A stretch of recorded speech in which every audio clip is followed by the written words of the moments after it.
Educación básica y media superior. Pensión para personas con discapacidad, porque el futuro de la 4T es verde. Partido Verde. Coyoacán Química y Modatelas presentan Foro D, el espacio donde nuestros invitados ofrecen información, experiencias, reflexiones y conocimiento de aquellos temas desconocidos y controversiales. Escúchanos todos los lunes y sábados en punto de las 11 de la mañana, aquí por Magnética FM. Las ideas, conceptos, criterios y comentarios expresados a continuación son responsabilidad única y exclusiva de los productores, conductores y participantes del programa. No representan el criterio o ideología de institución o tercera persona de la Fundación Nikola Tesla AC o de esta radiodifusora XHAWD 101.3 Magnética FM. La hora de la verdad ha llegado. Bienvenidas y bienvenidos a La Voz de los Expertos, espacio en donde especialistas darán su perspectiva de todo lo que acontece en ciencia, tecnología e innovación en San Luis, México y el mundo. Programa del Consejo Potosino de Ciencia y Tecnología y Magnética FM. Comenzamos.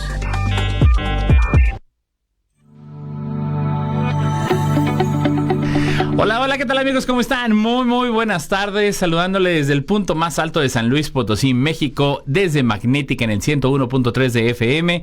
Les saluda Edgar Jiménez a nombre de la doctora Rosalba Medina Rivera, directora general del COPOSIT. Y bueno, pues como siempre, traerle el acontecer de lo que está sucediendo en materia de ciencia, tecnología e innovación, los proyectos, las investigaciones, las actividades que promueven, impulsan y dan desarrollo desde la perspectiva científica, que es fundamental para cualquier sociedad. Pues aquí en San Luis Potosí, en la región, gracias a la comunidad de científicos y científicas que, bueno, el día a día no paran. Así, aquellos que estén ahorita en el periodo vacacional, pues bueno, tanto jóvenes, estudiantes, docentes y también pues gente de la iniciativa privada que se encuentre vacacionando, pues esperando que la pase bien. Cuídense mucho en las carreteras porque, bueno, pues sigue lloviendo en distintas partes del país y también aquí en San Luis Potosí no es la excepción.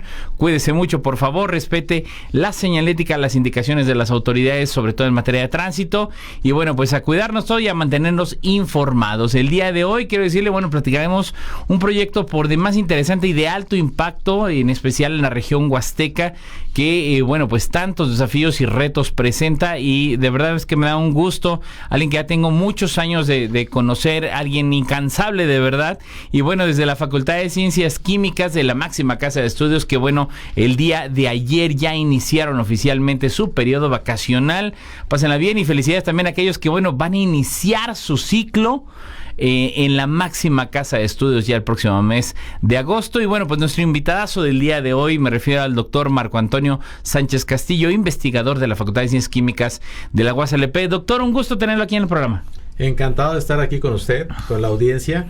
Es de verdad un gusto el poder compartir temas de ciencia, tecnología, desde un enfoque social y sobre todo para comunidades que tienen muchas necesidades. Entonces, encantado de estar aquí con ustedes. Gracias por la invitación y pues listo para disfrutar de la siguiente hora. Así es, esta charla de una hora que se nos va a ir volando, doctor, y que sobre todo la gente sepa de lo que se hace en San Luis Potosí. Pero ante ello, bueno, pues sí me gustaría que arrancáramos dar un poquito de contexto de lo que ha sido su vasta trayectoria, que bueno, ustedes medio tragaños, doctor, porque yo de los años que lo conozco, yo no ha cambiado, pero sobre todo desde lo que se hace en materia de investigación científica desde su trinchera y en la Facultad de Ciencias Químicas, que bueno, ha estado desde distintos ángulos impulsando el quehacer científico de la Universidad Autónoma, y bueno, pues platicarnos sobre ello para que precisamente entremos a un proyecto de alto impacto que está incidiendo precisamente en la zona huasteca. Sí, cómo no, con todo gusto.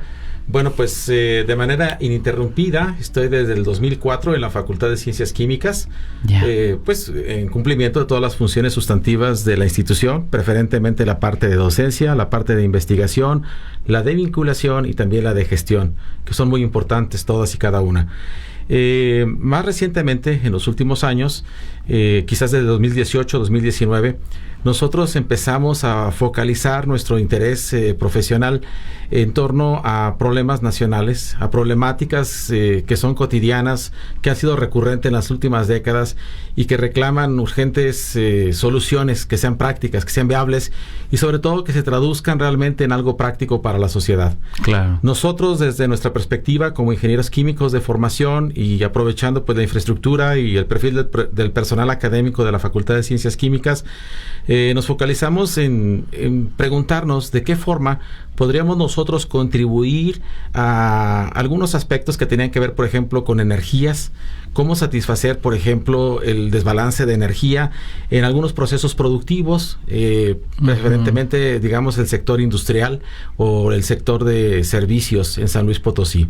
Yeah. Esa perspectiva fue evolucionando y después nos dimos cuenta nosotros de que el sector energético podría ser atendido a partir del uso de diversos tipos de residuos de carácter agroindustrial y de carácter postindustrial, que al ser residuos pues representaban un problema de contaminación y que a la vez podrían ser la puerta, una llave para encontrar la solución a los problemas de energía, encontrando fuentes alternas de energía distintas a las fuentes fósiles que tradicionalmente conocemos a partir del petróleo, del carbón o del gas natural. Y entonces nosotros nos preguntamos, atendiendo una tendencia internacional, bueno, ¿de qué forma, por ejemplo, los residuos de biomasa en el campo se pueden utilizar para generar energía? ¿O de qué forma los residuos industriales, como los plásticos, por ejemplo, se pueden utilizar para generar energía? Y el tema evolucionó después en un contexto muy favorable porque nos preguntamos que, pues, algunas de las problemas energéticos en México a partir de una reforma que hubo en 2015 y que se extendió hasta 2018, pues como que en el sector urbano esa necesidad estaba más o menos cubierta y había indicios de que había tecnologías que lo podían así resolver favorablemente, pero nos dimos cuenta que en el campo había una necesidad imperativa de transferir también ese tipo de procesos y ese tipo de iniciativas. Cómo en el campo se pueden utilizar energías alternativas para resolver necesidades muy elementales, sobre todo en zonas de alta marginación social y económica. Claro. Y entonces nosotros nos dimos a la tarea de visitar diferentes localidades aquí en el estado de San Luis Potosí. Visitamos en total 8 comunidades en las 4 diferentes regiones del estado. Y después, atendiendo a una nueva iniciativa del entonces Consejo Nacional de Ciencias, Humanidades y Tecnologías, el antiguo CONACYT, así es, pues identificamos cuáles eran las comunidades más vulnerables en San Luis Potosí que podían tener mayor necesidad o urgencia de apoyo en términos de resolver sus problemas energéticos. Entonces, pues, revisando la información disponible a nivel público, a nivel federal, nos dimos cuenta de que había comunidades en la Huasteca Potosina en donde sus índices de desarrollo social y económico eran muy bajos. Son zonas de alto nivel de pobreza, de alta pobreza. Y que si bien hay otras regiones y otras comunidades en el estado que tienen características similares, pues las más desprotegidas eran justamente los de la Huasteca Potosina. Las de la Huasteca. Entonces, hicimos nosotros un trabajo de campo, un estudio preliminar, en donde visitamos diferentes comunidades. El punto donde nosotros llegamos, un tanto cuanto de manera circunstancial, pero yo diría muy favorable a la fecha, fue en el municipio de Tanlajas. Okay. Visitamos también el municipio de San Antonio, visitamos también Aquismón, visitamos también Gilitla. Y nos dimos cuenta de que en cada una de estas comunidades había diferentes sistemas productivos muy característicos de cada una de ellas, ¿no? Entonces nos dimos cuenta de que esa zona huasteca, que es pues una zona muy rica en términos de ganadería y de agricultura para el estado, y que es una fuente de bienestar también para la sociedad potosina, pues en realidad tenía algunas áreas, algunas comunidades en donde ese desarrollo no se manifestaba, en donde había claras necesidades hasta de servicios públicos más elementales, y la energía no era uno de ellos. Entonces hay muchas viviendas en estas comunidades en donde no hay agua, en donde no hay energía eléctrica, en donde no hay drenaje, en donde no hay higiene, en donde no hay seguridad, y si siguiera, pues podría enumerar una serie de problemáticas. Todo un dominó esto de desafíos. Exactamente. Es un dominó tremendo. Y bueno, pues hay que empezar por algún punto, ¿no? Claro. Entonces nosotros hicimos un diagnóstico, desarrollamos de hecho una estrategia para hacer diagnósticos comunitarios en donde involucramos a todos los miembros de la localidad, empezando obviamente por los productores, que era nuestro punto de contacto, de productos artesanales a base de los productos naturales que tienen. Por ejemplo, los de la caña de azúcar, que en su unidad productiva pues generan piloncillo, que es un endulzante típico, tradicional, del cual pues nuestro estado es un referente a nivel nacional. Entonces, ese tipo de productores nos alertó de cuáles eran algunas de sus necesidades. Y no solamente las de sus pequeñas unidades productivas que se conocen como trapiches, sino también de sus viviendas. Y nos dimos cuenta entonces pues de la urgente necesidad de que tienen aún en día de la energía eléctrica. Preferentemente. No hablo de la energía calorífica en este punto porque afortunadamente en esa región del estado hace mucho calor. Así es. Entonces eso agobia un poquito la necesidad de energía calorífica, digamos, para pues necesidades de aseo personal, por ejemplo. Porque pues con el calor que hace realmente es refrescante. Ya sale un agua, mejor agua fresquecita. Así es. Pero la necesidad de la energía eléctrica sí es vital para que ellos tengan mejor calidad de vida. Ya. En sus viviendas y sobre todo en las unidades productivas. Nada más quiero ejemplificar un caso. En la situación donde un productor de caña de azúcar, que es microproductor, que tiene una extensión de terreno menor a 1 hectárea y que cosecha su caña y luego la tiene que procesar para generar el piloncillo. Imagínense que tenga que trabajar a una condición de temperatura de 40 o 42 grados y una humedad de 60 u 80%. La locura, es inhumano, son condiciones inhumanas. Nosotros no teníamos conciencia hasta que un día nos tocó experimentar y pues... vivirlo, o sea... Solo un corto tiempo, esa condición tan drástica. Es realmente triste el darse cuenta de que tengan que trabajar en esas condiciones, porque de lo contrario no van a obtener un salario o un ingreso económico mínimo para sacar su día a día, porque ellos van al día. Claro. Ellos trabajan para obtener un recurso que es lo que consumen ese día y la mañana del siguiente, mientras hacen el siguiente proceso para la producción de piloncillo. Entonces, por ejemplo, sería fantástico que ellos tuvieran energía eléctrica en sus trapiches, para que entonces, en lugar de empezar a trabajar de cuando sale el sol a las 6:30, 7 de la mañana hasta las 3 de la tarde, que es lo que dura la jornada, pudieran ellos, por ejemplo, empezar a las 4 de la mañana. Que condiciones distintas. La luz ahí en esa unidad productiva para que entonces pudieran trabajar. O que tuvieran, por ejemplo, la oportunidad de tener un ventilador que les mitigara un poquito esa condición de calor. O que les diera, por ejemplo, la oportunidad de estar comunicados. Es curioso, pero ahí en el sistema donde nosotros pues convivimos con ellos, la comunicación se hace a través del WhatsApp. Entonces tienen el teléfono generalmente no tiene señal, pero el WhatsApp sí tiene señal. Entonces ellos se comunican mucho por el WhatsApp.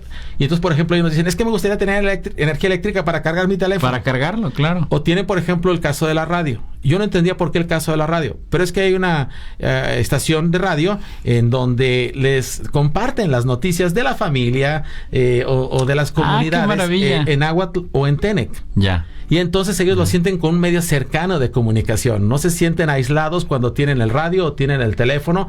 Y si tuvieran un ventilador y tuvieran, por ejemplo, la iluminación, entonces podrían trabajar cuando el sol no sale o cuando el sol se ha ocultado. Pero si no hay esa energía eléctrica, no hay esa posibilidad. Esa fue para mí uno de los retos que más me llamó la atención y en el cual nosotros decidimos armar un proyecto de investigación, de desarrollo tecnológico y de incidencia social para poder atenderlo. Así es. Entonces en la convocatoria 2020, 2021, por ahí... En plena pandemia, doctor. En plena pandemia. Además, en plena pandemia. Fue un reto mayúsculo. Sí, me imagino. La comunicación con las comunidades. Todos con cubrebocas, todos a una distancia prudente y todos con la incertidumbre de que nosotros éramos foráneos, íbamos a sus comunidades y podríamos traer algún problema. Claro, la reacción que pudiera haber de la comunidad. Entonces fue toda una experiencia en ese momento, ¿no? Pero muy favorable.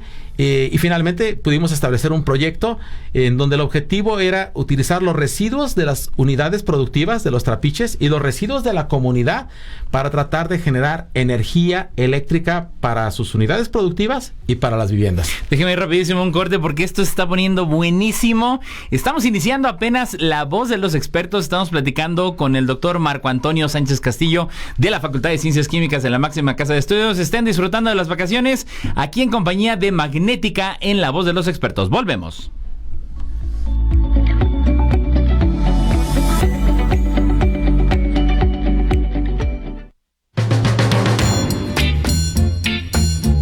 Transmite Magnética FM XHAWD 101.3 MHz 5000 watts de potencia en sonido esféreo. Magnética FM, señal sin límites.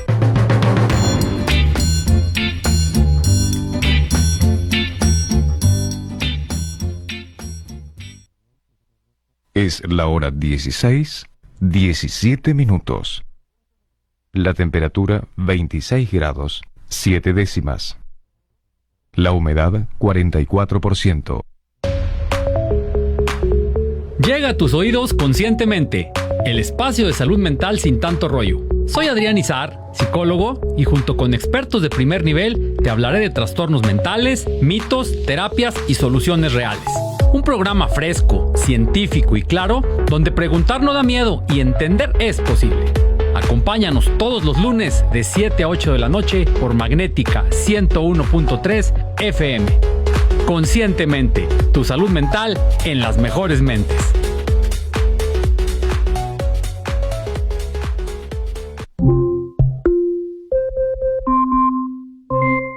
¿Quieres escuchar en tu celular o dispositivo fijo o móvil a Magnética FM?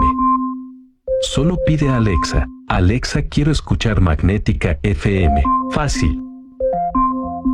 En el segundo piso de la Cuarta Transformación, los programas del bienestar siguen creciendo. Más de 1 millón de mujeres mayores de 63 reciben su pensión y pronto las de 60 a 62 años. Salud casa por casa para 14 millones de personas con discapacidad y adultas mayores. Más de 4.5 millones de estudiantes de secundaria ya tienen la beca Rita Cetina y llegará a preescolar y primaria. Poner primero a quien más lo necesita fortalece el bienestar y la prosperidad compartida. Gobierno de México. El Sindicato de Trabajadores de la Industria de la Radio y Televisión Sección San Luis Potosí presentan Enlace STIRT, un espacio cultural con contenido social, donde nuestro único objetivo es informar, entretener y aportar. Escúchanos cada viernes en punto de las 5 de la tarde, por la señal del 101.3 Magnética FM. Sigue informándote de los mejores en la voz de los expertos. Estamos de vuelta. De vuelta en la voz de los expertos. Y bueno, yo le quiero invitar a aquellos chavos que bueno, pues están de vacaciones, jóvenes que están en bachillerato y bueno, van a seguir todavía el próximo ciclo en bachillerato. El Coposí te invita a participar en la convocatoria ADA, Programa de Fomento en STEM más para adolescentes. Y bueno, por primera vez desde el 2018 en esta convocatoria también ya pueden participar jóvenes hombres. Así que bueno, pues ya lo saben de qué trata este programa ADA, que es de fomento de vocaciones, que de verdad está padrísimo, déjeme decirle. No es otra cosa más que durante el próximo periodo, es decir, entre septiembre y febrero, ustedes van a estar realizando una serie de visitas, y esto no nada más es para la zona centro, es en la zona huasteca, en la región media y en el altiplano potosino, en donde podrán visitar centros públicos de investigación, universidades, cámaras empresariales, empresas, centros culturales, museos de ciencia y tecnología, y bueno, además de conocer a colegas, compañeros, chicos que quieren seguir adelante e impulsar su carrera profesional, a ustedes se les abrirá un abanico tremendo, pues no nada más de opciones de estudio a nivel superior, sino que también podrán conocer a titulares de instituciones, a rectores, a directores, a empresarias, a empresarios y bueno, a toda esta gran comunidad de los distintos sectores productivos que hacen un mejor San Luis Potosí. Ya lo saben, cierra la convocatoria ya el próximo mes de agosto, así que apúntense, es facilísimo y, importante decirlo, es un programa 100% gratuito. Sí, así que participen, inscríbanse y bueno, por último también recordarles, está abierta la convocatoria todavía, ya el último periodo del año para participar en la convocatoria del Fideicomiso de Multas Electorales para el fortalecimiento de recursos humanos en IDTI desde el Coposí. Así que ya lo sabe, este periodo, bueno, también ya está por cerrar próximamente. Manténgase al tanto a través de las redes sociales del Coposí y de la página web. Y bueno, como yo le venía diciendo, venimos platicando con el doctor Marco Antonio Sánchez Castillo de la Facultad de Ciencias Químicas. Y bueno, pues ya este gran contexto, doctor, y me gustaría citar precisamente el nombre del proyecto que vamos a seguir desmenuzando a lo largo del programa, y que bueno, como ustedes saben, los que nos escuchan, así es la ciencia porque así funciona y así debe ser. Me permito hacer la lectura para no omitir nada. Dice: inducción de niños y jóvenes de comunidades vulnerables de la Huasteca Potosina al desarrollo sostenible, talleres de desarrollo personal y comunitario, reciclaje de residuos y de uso de energías alternativas. Digo, tan solo el título, lo que me encanta, doctor, es que No trae ningún tecnicismo, porque realmente no lo trae el título. Luego hay títulos sumamente complejos, pero si se va desmembrando, estamos viendo cómo, lo que usted nos comentaba, esta parte tan integral, que no nada más es, bueno, aprovechamos los residuos, no, hay una cuestión de impacto social, de impacto comunitario, de impacto tecnológico y también de sostenibilidad en este sentido, y que bueno, es una parte detonante. Algo que yo creo que sí me gustaría que pudiéramos también ir abordando, digo, ya nos explicaba esta parte de por qué en la Huasteca hubo un diagnóstico previo a nivel estatales y en las regiones dijeron, aquí, con los municipios que comentan, pues San Antonio, Gilitla, Tanlajas, pues evidentemente no podemos negar que hay niveles de marginación altos, complicados, y lo más importante, las condiciones laborales que durante décadas o quizás siglos, pues bueno, se venían dando con esas condiciones de calor y digo, cuando usted nos mencionaba en el segmento pasado, y para quienes nos están viendo en Facebook, regresen al inicio del programa porque de verdad está padrísimo este tema. Por ejemplo, el periódico en la Huasteca Potosina en Valle se vende en la noche, se vende en la tarde, o sea, hablando de las condiciones que tenemos hoy en día.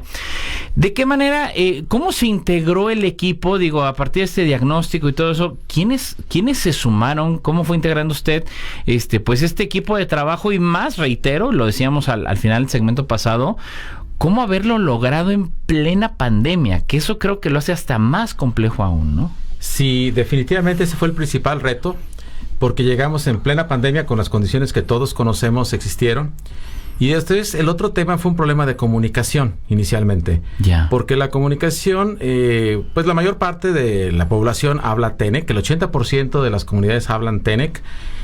Hablan también y entienden español, pero pues en condiciones un poco acotadas. Entonces uno tiene que ser suficientemente claro, preciso, corto en términos de las ideas para que ellos sean capaces de comprender y de responder.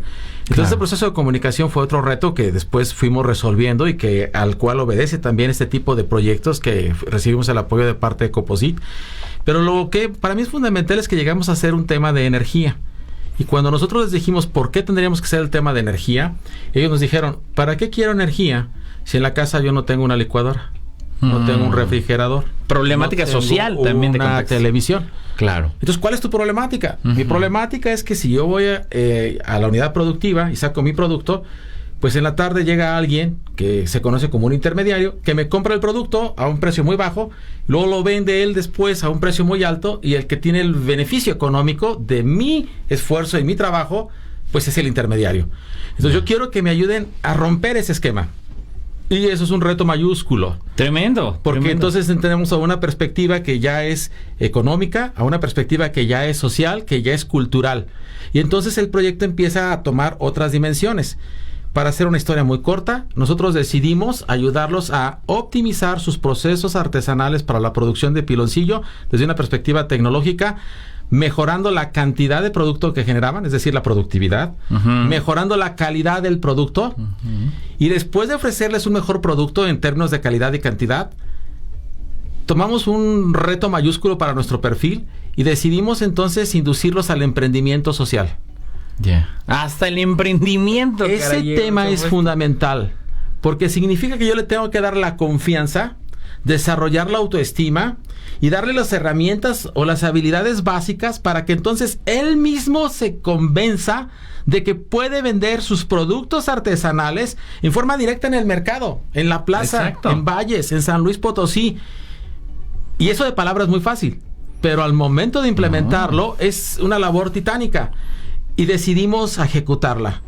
Y una vez que estábamos en ese ejercicio, nada más para completar la idea estructural, decidimos que ellos tenían el potencial y tenían todos los insumos para diversificar sus productos artesanales. Y actualmente, de ese trapiche, además de la melaza, además del pilón, del piloncillo granulado, que son los productos típicos, ahora sacan dulces a base de piloncillo. Ahora pueden utilizar el jugo para producir etanol o para producir un ron de excelente calidad. Y de la parte de los residuos del bagazo o de los otates, que es otro de los materiales ahí típicos, pueden sacar un producto que se llama el biochar, que cuando se enriquece con aditivos orgánicos propios también de las comunidades, son excelentes aditivos agrícolas para mercados de alto valor agregado. Y también tenemos, por ejemplo, pues el potencial para generar otros productos químicos a partir de esos residuos. Para cada uno de esos productos que acabo de mencionar, el proyecto le desarrolló a los productores un paquete tecnológico.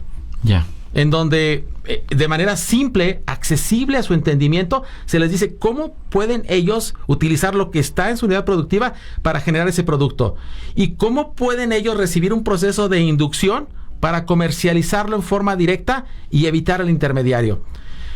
Eso requiere mucho trabajo y requiere un conjunto de especialistas de diversas disciplinas. Y aquí mi agradecimiento a innumerables colegas de la Universidad Autónoma de San Luis Potosí, de la Facultad de Ciencias Químicas, de la Facultad de Ingeniería, de la Facultad de Contaduría y Administración, de la Facultad de Agronomía, de la Facultad de Enfermería, por ejemplo, de las coordinaciones del COARA, del CARAO, que fueron quienes ayudaron inicialmente en la parte social. Después, a medida que el proyecto evolucionó, requeríamos especialistas ya más sofisticados en términos de energía o en términos de organización comunitaria y en términos también de economía solidaria, que eran conceptos nuevos para nosotros. Y entonces sumaron especialistas de la Universidad Autónoma Metropolitana en el área de energía, en el área de organización comunitaria, en el área de economía solidaria de las unidades de Iztapalapa, de las unidades de Xochimilco. Después, para algunos otros temas de los productos tecnológicos, incorporamos a gente de la Universidad Autónoma Michoacana. Entonces se hizo un grupo interdisciplinar de alrededor de unos 30 o 35 investigadores que en diferentes etapas del proyecto pusieron su esfuerzo, su dedicación, sobre todo su motivación para poder hacer realidad estas actividades. Y ahí, lo más importante, que la gente nos dio un voto de confianza. Se la creyó y se la jugó. Y entonces ahora tenemos un equipo de voluntarios, productoras, productores, emprendedoras, emprendedores de esas comunidades TENEC, comunidades preferentemente piloncilleras, pero que ahora tienen una gama de diferentes productos alternativos que están capacitados, que están motivados y que están haciendo ya sus esfuerzos hoy en día para generar entonces mejores beneficios económicos, porque esa es la premisa para que haya bienestar social. Claro. No podemos procurar bienestar social si ellos no tienen un peso en la bolsa. Así de claro y llano. Punto. Así de claro. Entonces, y llano. No podemos decir que lo social va primero que lo económico, lastimosamente. Y no podemos decir que lo económico va independiente de lo tecnológico, o va independiente de lo ambiental, o va independiente de lo energético. Y cuando uno entonces se empieza a dar cuenta de que tiene dimensiones tecnológicas, ambientales, energéticas, económicas y sociales, y además culturales, porque todo esto hay que hacerlo preservando las tradiciones de una cultura como la TENEC, que es quizás de las más ricas y más representativas de nuestro estado. Entonces a uno cuenta de que son los elementos característicos de lo que identificamos como el desarrollo tecnológico. Claro. Y entonces nos damos cuenta de que esa es una forma de progreso en donde nosotros tenemos la responsabilidad como profesionistas, como miembros de esta sociedad potosina, de garantizar igualdad de condiciones de calidad de vida para todos y para todas, independientemente de la región geográfica o de la condición económica o de la condición social o de la condición presente, vivimos hoy, como de la condición futura para los que vengan detrás de nosotros. Exacto. Lograr esa amalgama de conceptos y de hacerlos propios y de vivirlos, yo creo que para mí es una de las principales experiencias como investigador.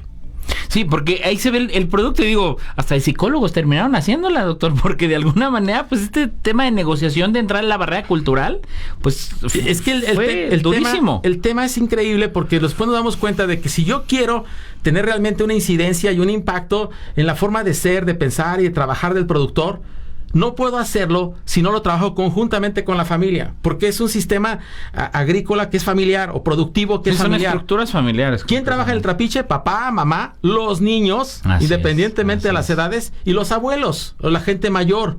Entonces ese núcleo tiene que ser también motivado, tiene que ser también inducido para que de alguna manera, de forma integral, realmente podamos tener una incidencia y un impacto. Y es aquí en donde surge la urgente necesidad de capacitar o de incidir en la forma de ser y de pensar de los niños, de los jóvenes y de las mujeres. Y eso es lo que dio origen al proyecto que recibimos de apoyo, el financiamiento para ejecutarlo de parte de Coposit. No, y que estas brechas generacionales, pues de esta escalera, de esta dinámica de economía familiar y social, que bueno, de verdad interesantísimo. Y precisamente ahorita, regresando a la segunda parte de La Voz de los Expertos, pues adentraremos también al rol tan importante que debieron de haber participado, pues bueno, desde los municipios, los representantes, los distintos distintos ámbitos que deben de jugar en esto. Y también aquellos que no sabían de este proyecto y que ahora se están enterando, bueno, pues este es un llamado para que si desde sus trincheras, sea desde el apartado público o privado, es hora de sumarse, porque hay mucho por hacer todavía y el doctor precisamente ahorita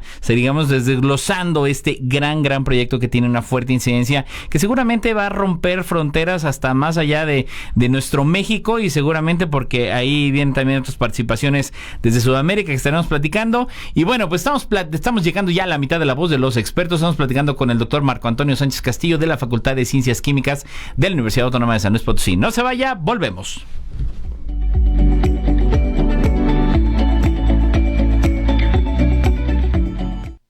Magnética FM XHAWT.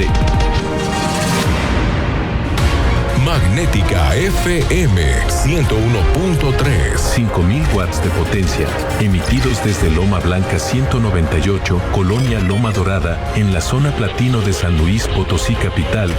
Escuchamos tus expresiones en el 128, 83, 84 y 85 y a través de las redes sociales. Expresamos ideas en www.magneticafm.com.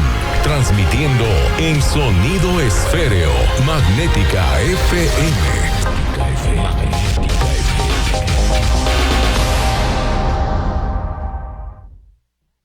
Es la hora 16:33 minutos.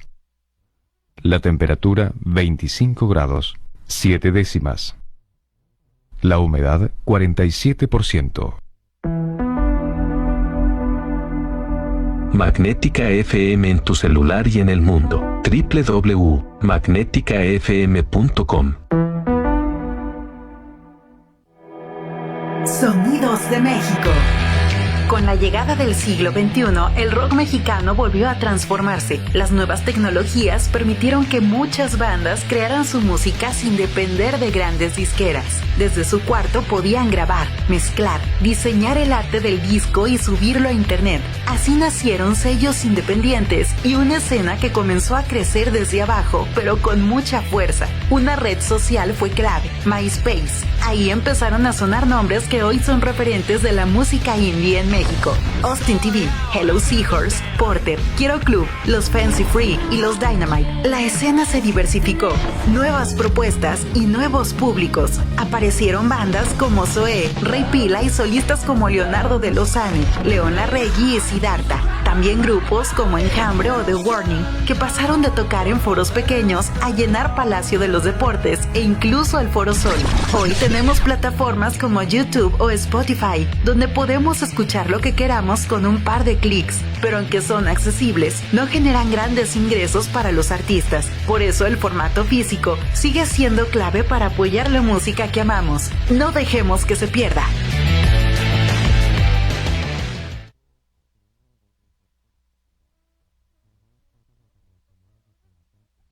Sigue informándote de los mejores en La Voz de los Expertos. Estamos de vuelta. Entrando a la segunda parte de La Voz de los Expertos, y le reitero, bueno, pues el Coposit tiene nueva página de Facebook, así tal cual, Coposit. Ya no, a la anterior era Consejo Potosino de Ciencia y Tecnología. Ya nos reducimos y bueno, reducimos el nombre y bueno, ya es Coposit. Y bueno, ya lo sabe, como siempre, en las principales redes sociales. Nos pueden encontrar en Facebook, Twitter, Instagram, YouTube, LinkedIn y también, claro que sí, en TikTok. Ahí usted puede encontrar en @Coposit. Así como también le reitero, bueno, pues todas las convocatorias que no nada más hay del Coposit. Si usted se mete a las redes sociales de Coposit, en el Facebook, en el Instagram, en el Twitter, bueno, en X, va a encontrar una serie de convocatorias, inclusive del British Council. También como parte del programa de ADA va a haber este ejercicio de mentorías para los jóvenes, para las y los jóvenes que deseen pues ya irse enfocando sus esfuerzos desde bachillerato para saber cómo prepararse. Y bueno, pues a lo largo del programa hemos estado platicando con el doctor Marco Antonio Sánchez Castillo, investigador de la Facultad de Ciencias Químicas, con un proyecto que más allá de ser integral, eventualmente tenemos que buscar el hecho de que existan manos, de que esto se multiplique, y a razón de ello, precisamente la relevancia de la responsabilidad que deben de tener las instituciones. Y por ello, doctor, bueno, pues también, pues, ¿de qué manera jugó y debiera de seguir jugando pues desde los ayuntamientos, porque no nos hablamos de un municipio o de una comunidad, sino que esto es integral y que esto, claro que algún ayuntamiento allá en Michoacán, claro que algún ayuntamiento al día de mañana en Chiapas, en Oaxaca, etcétera, les va a interesar, porque no nada es la cuestión del piloncillo y de la gama de productos que nos habló en el segmento pasado, sino que esto puede incidir de manera brutal en todas aquellas regiones en las cuales, bueno, la cadena productiva todavía tiene muchas deficiencias, porque estamos hablando de la generación de energía. Es decir, no hay lugar en el planeta que no requiera la generación de energía y más de manera sustentable. ¿Qué rol están teniendo o deben de tener y tuvieron a lo largo de todos estos años de gran trabajo, pues desde los ayuntamientos, gente que trabaja en las comunidades ejidales, porque hasta luego las comunidades ejidales también tienen su propio sistema de gobernanza, de estructura? ¿Cuál fue el rol y qué deberían de seguir haciendo para que esto no merme bajo ninguna circunstancia? Sí, aquí la experiencia de nosotros fue pues muy reveladora. Cuando nosotros llegamos a tocar las puertas, llegamos a hacer promoción en una comunidad, casa por casa, invitándolos a que nos escucharan, a que conocieran un poquito de las ideas, a motivarlos que participaran en estos ejercicios de diagnóstico comunitario, y la respuesta fue nula. Y todo, nada, invitábamos a 100 gentes y llegaban 5, ¿no? Y entonces es bien importante conocer el sistema de gobernanza que se mencionaba. Es cierto, nosotros nos presentamos con el presidente municipal, nos dio la apertura, nos dio la posibilidad de movernos en el municipio, de poner algunos colaboradores de él para que nos indujeran acerca de cuáles eran las comunidades principales, cuáles eran las necesidades. Pero el tema es que ellos tienen un sistema de gobernanza muy particular, que creo que puede ser distintivo de muchas otras comunidades originarias de nuestro país, en donde la asamblea de una comunidad es la máxima autoridad y la que decide qué ocurre y qué no ocurre en la comunidad. Y ellos son la última palabra.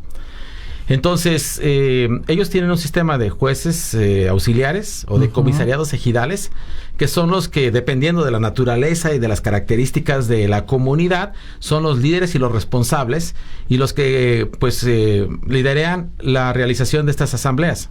Y en la asamblea es la integralidad de los miembros de esa comunidad la que tiene voz y voto y la que decide qué sí se hace y qué no se hace.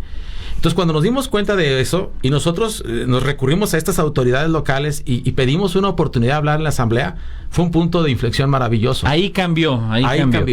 Porque entonces es el comisariado, es el juez el que se encarga de convocarlos, de convencerlos, de darle a uno el voto de confianza y lo reúne. Y entonces podemos platicar, entonces podemos dialogar. Y entonces tuvimos también la invaluable colaboración de gente que habla español y TENEC, y que entonces ponía en el contexto TENEC lo que nosotros decíamos. Y eso es fundamental, porque cuando alguien nos traducía, entonces la gente tenía otra inquietud y tenía otro interés. Entonces, el tema es ese, saber cuál es el sistema de gobernanza, saber quién es la autoridad y saber que la gente es la que tiene el don, tiene la capacidad para tomar sus propias decisiones. Claro. Y entonces, es cierto, hoy en día hemos entendido eso, y entonces los productores, las productoras, a través de sus asambleas, son los que han generado en comodato los espacios donde ahora trabajamos. Son donde ellos se han organizado para hacer sus propias acciones de gestión, en donde nosotros los hemos capacitado, y ahora ellos saben cómo solicitar sus propios recursos, su infraestructura o los insumos que necesitan para trabajar.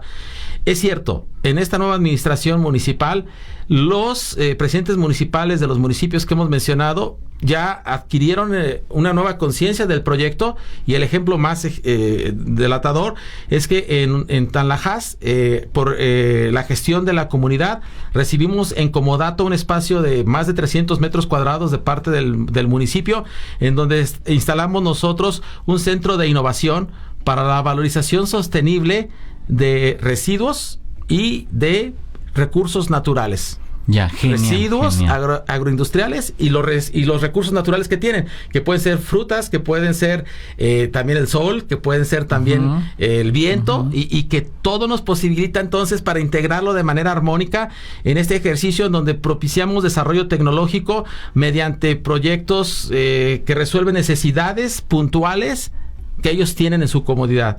Ese espacio es un espacio físico, cuenta con ecotecnologías, cuenta con paneles solares, cuenta con deshidratadores solares, cuenta con un biodigestor, cuenta con una bicibomba, cuenta con estufas ecológicas, cuenta con una unidad para la producción de piloncillo, tienen su propio equipo de fermentación para la producción del ron, y entonces ese espacio es un espacio de demostración. Ya. Es un espacio de capacitación. Y lo más importante es que el presidente municipal ahora lo ha adoptado, el presidente municipal de Tanlajas, como un espacio en donde se debe de capacitar el productor como una condición para que entonces vaya al municipio y solicite apoyos de insumos o de equipos para sus actividades agrícolas o productivas. Entonces, estamos cerrando círculos, estamos realmente haciendo acciones sinérgicas para que todo esto realmente tenga un impacto y un beneficio. Claro. Nosotros encantados de capacitar a los productores, a las productoras en los paquetes tecnológicos. Y si el gobierno lo pone como una condición de que primero se capaciten, entiendan, comprendan y valoren un poco más estos paquetes tecnológicos, entonces pueden ir a hacer su gestión individual. Entonces es un primer ejercicio, un primer gran resultado acerca de los beneficios de trabajar conjuntamente, colegiadamente, claro, sector gubernamental, sector educativo y la población en la atención a necesidades urgentes. Y entonces cambia drásticamente.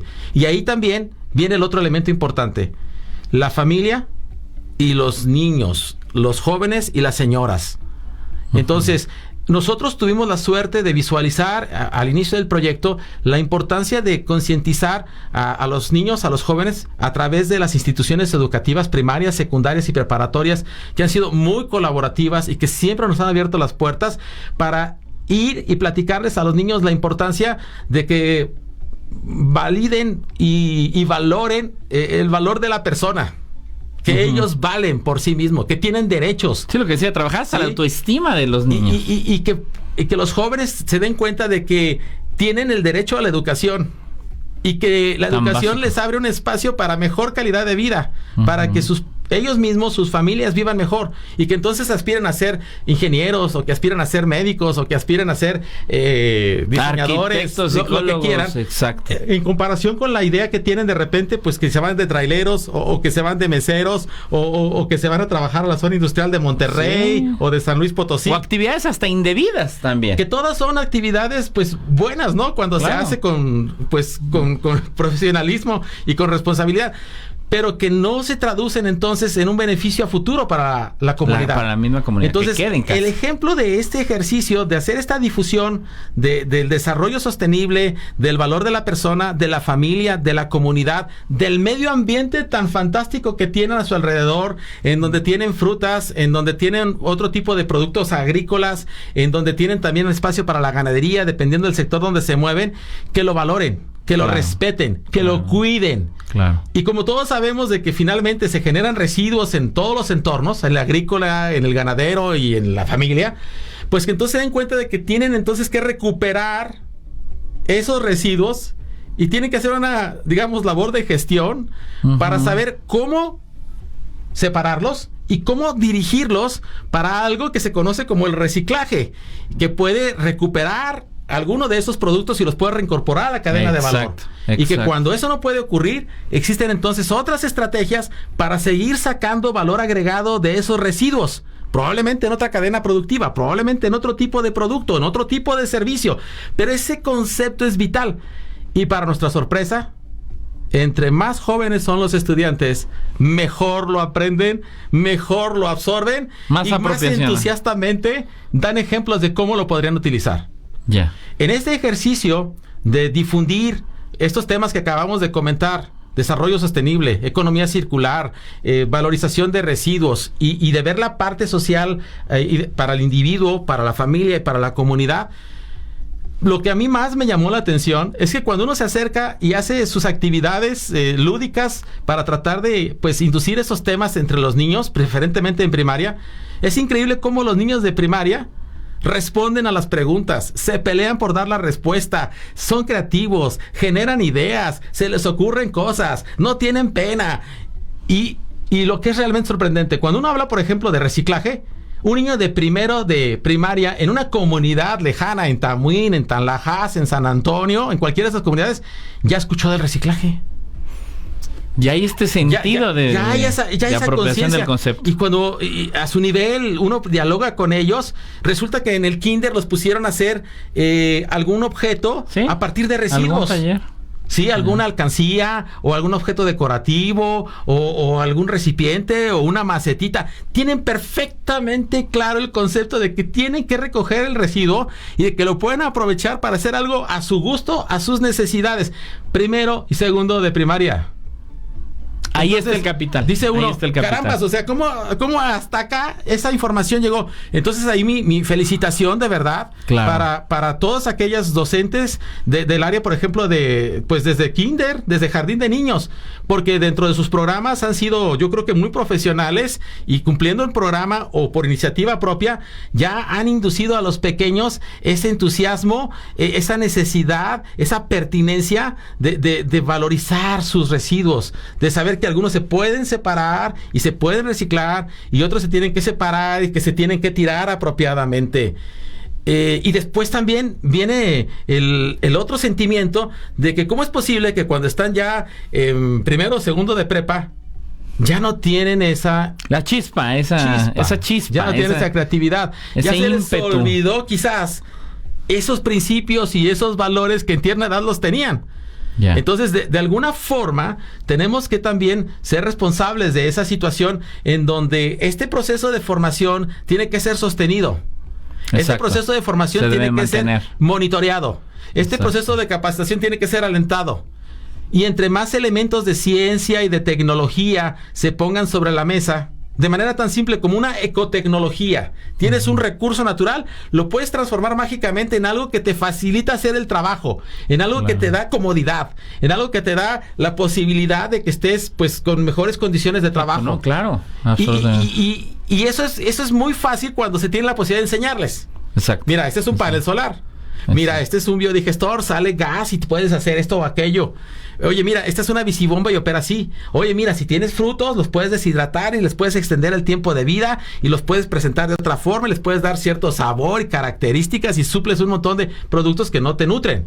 Claro. Y entonces hay un montón de elementos y de estrategias. Es realmente alegórica las imágenes que nosotros podemos poner sobre la mesa sobre cómo catalizar, cómo interrelacionar, cómo sacar un efecto sinérgico de ciencia, de tecnología aplicadas a la solución de problemas utilizando recursos naturales y utilizando residuos que a la vez resuelven una problemática ambiental.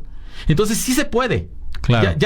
No digo que nuestro programa ya esté en un punto de consolidación. Se sigue desarrollando, se sigue nutriendo de ideas. Debemos seguir trabajando, pero ya tenemos esa primera sensación de que sí es posible, de que vale la pena. Ya se demostró. De que hay gente de que lo puede absorber y que si los cuidamos y los cultivamos como si fuera una plantita a los jóvenes con estudiantes, el tiempo, a mediano plazo, a largo plazo, van entonces a tener otra conciencia, van a ser responsables, van a tener la motivación y sobre todo van a tener la habilitación y una imagen de cómo y qué pueden hacer para ellos, sus familias y sus comunidades. Y yo creo que eso es muy esperanzador. Claro. Yo creo que eso es un reto que realmente pues no puede uno olvidar, ¿no? Así es. Es cierto, uno tiene que pues cumplir también la parte técnica científica propia de la disciplina y de las instituciones a las cuales trabajamos. Entonces, en ese concepto, pues lo que nosotros queremos es que este modelo, que originalmente se está desarrollando y probando en una comunidad piloncillera TENEC para el sistema productivo caña de azúcar piloncillo para microproductores en zonas de alta vulnerabilidad social y económica, y de marginación, claro, sea una propuesta que pueda ser extendida a otros sistemas productivos en otras regiones del país. Y se tiene que... Déjame ir rapidísimo al último segmento que tenemos el día de hoy en La Voz de los Expertos. Para quienes nos están escuchando, les reitero, está la transmisión a través del Facebook Live. Hemos platicado, pero de verdad, un proyecto de altísimo impacto para San Luis Potosí, que sabemos que romperá fronteras. Estamos platicando con el doctor Marco Antonio Sánchez Castillo, investigador de la Facultad de Ciencias Químicas de la Universidad Autónoma de San Luis Potosí. No se vaya, volvemos.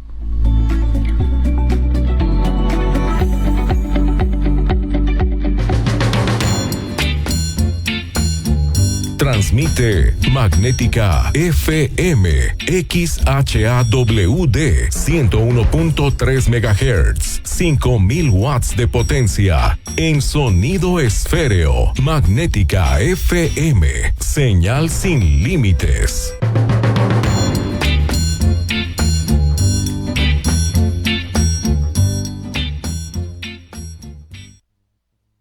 Es la hora 16:51 minutos. La temperatura 25 grados, 7 décimas. La humedad 47%. ¿Quieres llamar de tu celular a Magnética? Solo marca 444-128-8384 o el 128-8385. Fácil.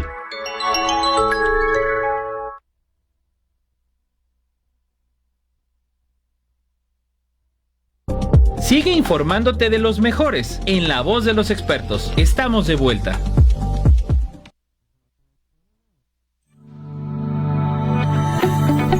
De vuelta ya entrando a la recta final de La Voz de los Expertos y bueno, hemos tenido una charla de verdad interesante, intensa y que de verdad usted tiene que correr la voz de lo que se está haciendo desde la trinchera científica para beneficio de San Luis Potosí, porque el piloncillo, créanme, o sea, esto es un producto internacional, es más, hasta se exporta, pero necesitamos que de la raíz, que la gente que lo produce de origen, pues también se vea beneficiada, porque esto va a detonar finalmente en mejores condiciones económicas y precisamente a lo largo del programa, pues hemos venido platicando con el doctor Marco Antonio Sánchez Castillo, investigador y gran impulsor y promotor de este gran proyecto, y precisamente, doctor, estos últimos minutos que tenemos, sí me gustaría visualizar sobre algunos aspectos, un ejercicio de prospectiva, ¿no? Es decir, digo, todo tiene su catalizador, todo tiene su punto de arranque, su punto de ignición, así como cuando encendemos el auto del motor, el motor del auto, perdón, pero que también, digo, para que algo tenga este impulso de decir, ya agarró velocidad y ahora sí nos vamos para adelante.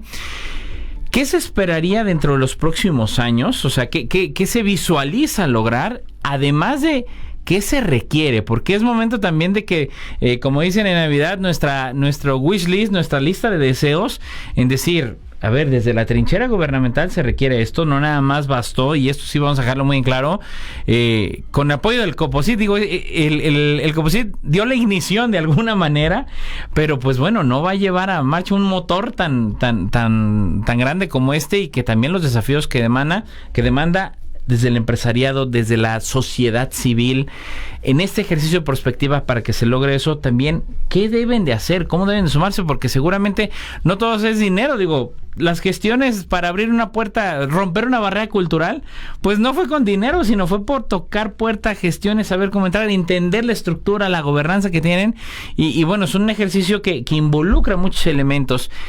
¿Cómo ve usted, cuál es esta lectura de este ejercicio de prospectiva? ¿Cómo se debe dirigir? ¿A dónde dirigir para llegar a buen puerto a esto, no? Sí, un pequeño comentario sobre lo que acaba de mencionar.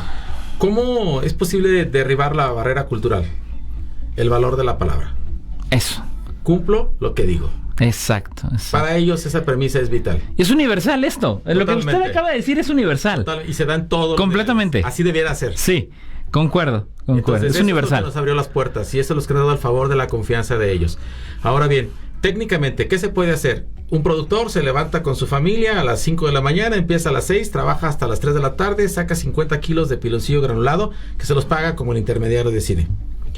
Por el proceso que tiene, las características ancestrales distintivas del proceso, que se pueden preservar en gran medida. Pero un servidor tuvo la oportunidad de ir a Colombia, ya en 2 oportunidades en los últimos 8 meses, y ver cómo lo hacen en Colombia, porque es otro de los productores mundiales de piloncillo o de panela. Uh-huh. La diferencia está en el trabajo en equipo. Los productores de allá trabajan 5 o 6 en equipo, y en una unidad con las mismas características que tenemos aquí, en el mismo clima, las mismas condiciones de infraestructura, producen 1000 kilos al día. ¡Ah, caramba! En un sistema que se llama de semilote o semicontinuo, que es en contraste a un sistema de lote en donde trabaja un solo productor aquí en San Luis Potosí. Entonces, se pueden implementar tecnologías, cambios tecnológicos, se pueden inducir también nuevas formas de colaboración, equipos de trabajo entre los productores, para los cuales necesitamos el apoyo también de especialistas del área social y de sistemas organizacionales que vengan y nos ayuden a cambiarles el chip de que el trabajo en equipo es mejor, es más eficiente, claro, y te da más resultados. Y eso es fundamental. Se tiene que seguir formando recursos humanos que vayan a hacer esa transferencia de saberes. Lo que nosotros hacemos en ciencia y tecnología se tiene que hacer en la práctica en campo, con menos infraestructura, con menos recursos y con menos condiciones operativas. Pero eso es posible. Es cuestión de estrategias y de creatividad. Se debe seguir formando a los productores locales para que ellos sean los responsables de sus propios procesos productivos y los responsables de transferir esta luz a las generaciones que vienen en TENEC. Entonces nosotros tenemos 7 productores formalmente capacitados por organizaciones que se dedican a esto en el país, que ahora son los que lideran esos proyectos en TENEC. A su forma de ser, a su forma de decir y a su forma de hacer, pero que cumplen con un rigor tecnológico, de tal manera que los productos que salen cumplen con la normativa para ser vendidos en el mercado, que es un factor no trivial. Entonces, la formación de recursos humanos, la formación de productores que hablan TENEC y que sean los que se encargan de transferir, y sobre todo la labor de integración familiar, comunitaria y de difusión en los más pequeños, desde el kinder hasta la prepa, es fundamental para que estos esfuerzos no se pierdan, para que lo que se ha sembrado y se ha empezado a cosechar siga creciendo y rinda más frutos. Se requieren mayores apoyos económicos. Decimos con claridad, no puede haber desarrollo social si no hay una inversión económica que la catalice. Entonces requerimos mayores apoyos del gobierno municipal, mayores apoyos del gobierno estatal y del federal, a través de las diferentes carteras que estén asociadas, por ejemplo, a agricultura, a ganadería, a pueblos indígenas, medio ambiente, pueblos indígenas, a medio ambiente, a Secretaría de Cultura, Secretaría de a Energía, a la del Trabajo. Claro. O sea, este es un tema para todas las carteras, pero también de manera muy especial, aprovecho esta oportunidad para decirlo, del sector privado. Importantísimo. O sea, requerimos también que el sector privado se convenza de que estos productores pueden ser, pues los que abastecen su cadena productiva. A lo mejor de manera muy simbólica, pero que les tienen que abrir esa oportunidad para que los empoderen y les den confianza.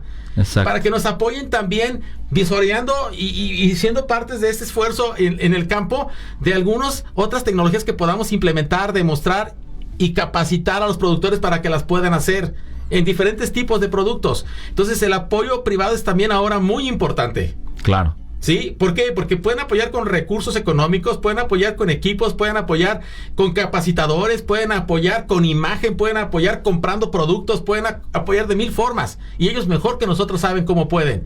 Entonces, es una labor concertada entre las organizaciones privadas y las organizaciones públicas y el sector educativo. Seguimos que tener esa motivación para empujar, para con un poquito más de experiencia, decir por dónde se debe de ir en el camino de este tipo de proyectos, cómo se pueden optimizar, cómo se pueden mejorar, cómo se pueden documentar, cómo se quedan validados y cómo se pueden extrapolar a otros sistemas productivos.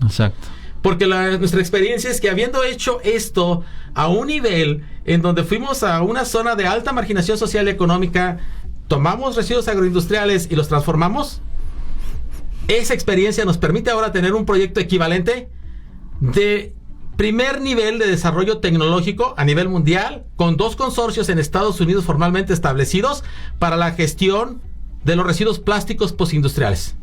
Esta va dirigida directamente a la industria y al sector de servicios. No, y el tema del plástico es algo enorme, es un reto mayúsculo hoy en día.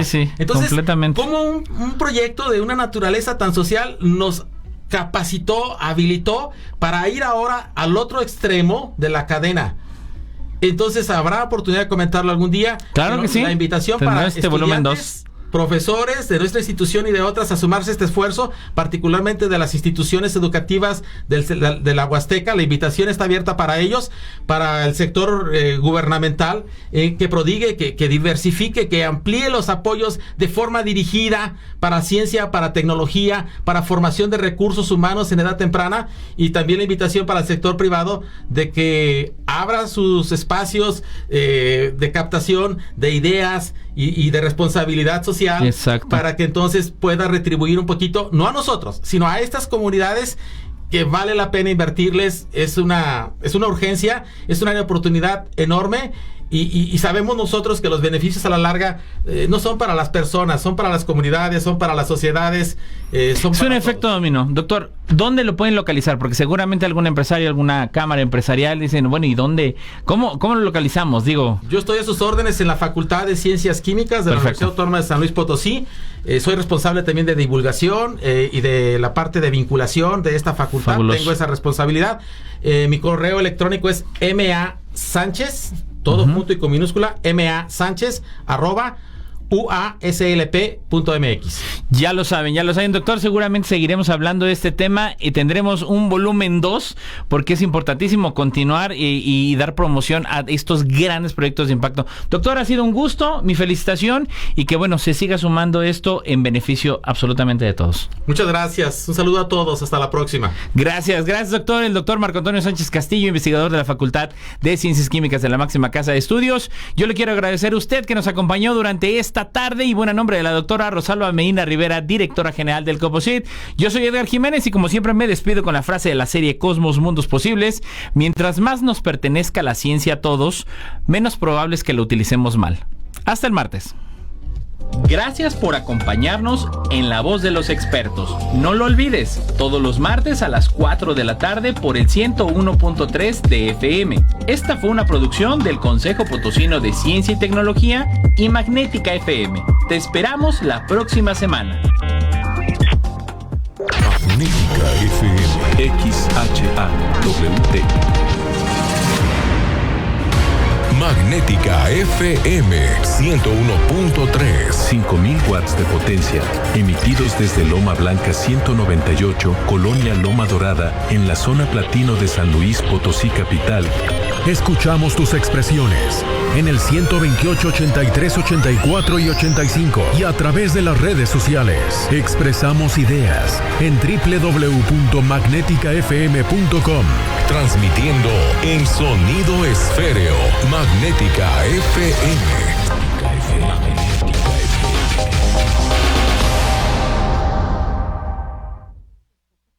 Es la hora 17:03.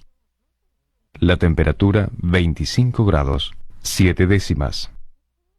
La humedad 47%. Crear, soñar.